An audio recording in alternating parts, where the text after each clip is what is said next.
Hello, Mary Farias here with 5 minutes of self-development is better than nothing. We're talking about my book, How to Study Napoleon Hill's Think and Grow Rich. We are at the end of chapter 1, and this is on page 42. Let me start my timer. This is the letter that Napoleon Hill received from Jennings Randolph. He says, it gives you an idea of the rewards to come.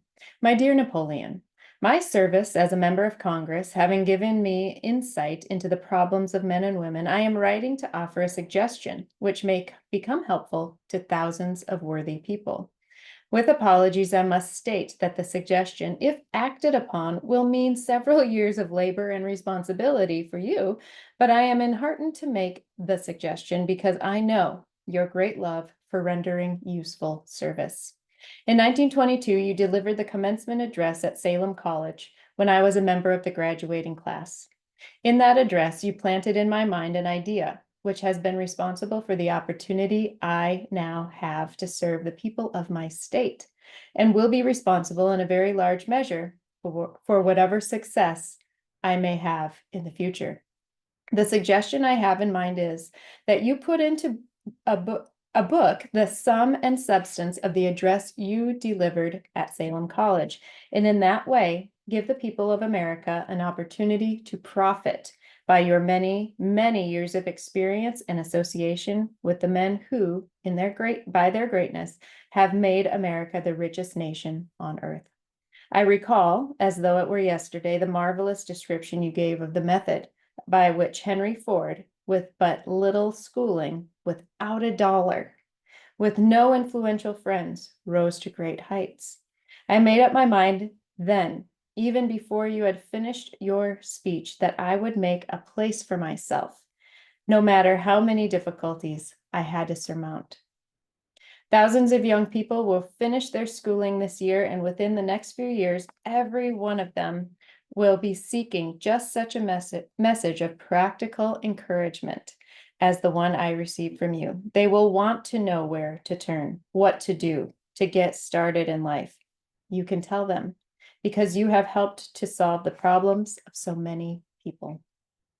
If there is any possible way that you can afford to render so great a service, may I offer the suggestion that you include with every book one of your personal analysis charts, in order that the purchaser of the book may have the benefit of a complete self-inventory indicating, as you indicated to me years ago, exactly what is standing in the way of success. Such a service as this, providing the readers of your book with a complete, unbiased picture of their faults and their virtues, would mean to them the difference between success and failure. The service would be priceless.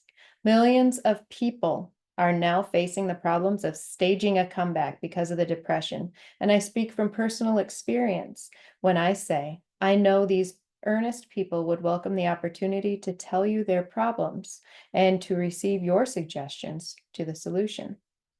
You know the problems of those who face the necessity of beginning all over again. There are thousands of people in America today who would like to know how they can convert ideas into money. People who must start at scratch without finances and recoup their losses. If anyone can help them, you can. If you publish the book, I would like to own the first copy that comes from the press, personally autographed by you.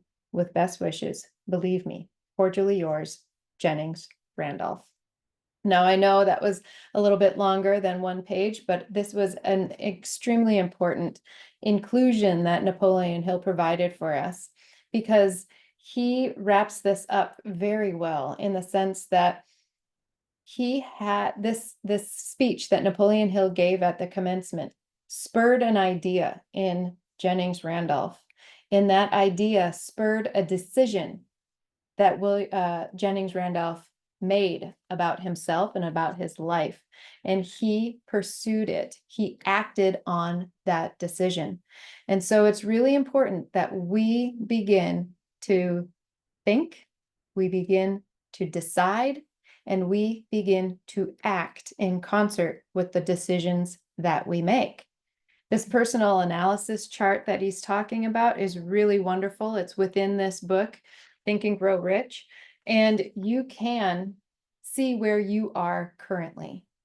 And when we can see where we are currently, we can begin to understand the limiting beliefs that are holding us back so that we can fix them and move forward. Have a great day, everybody.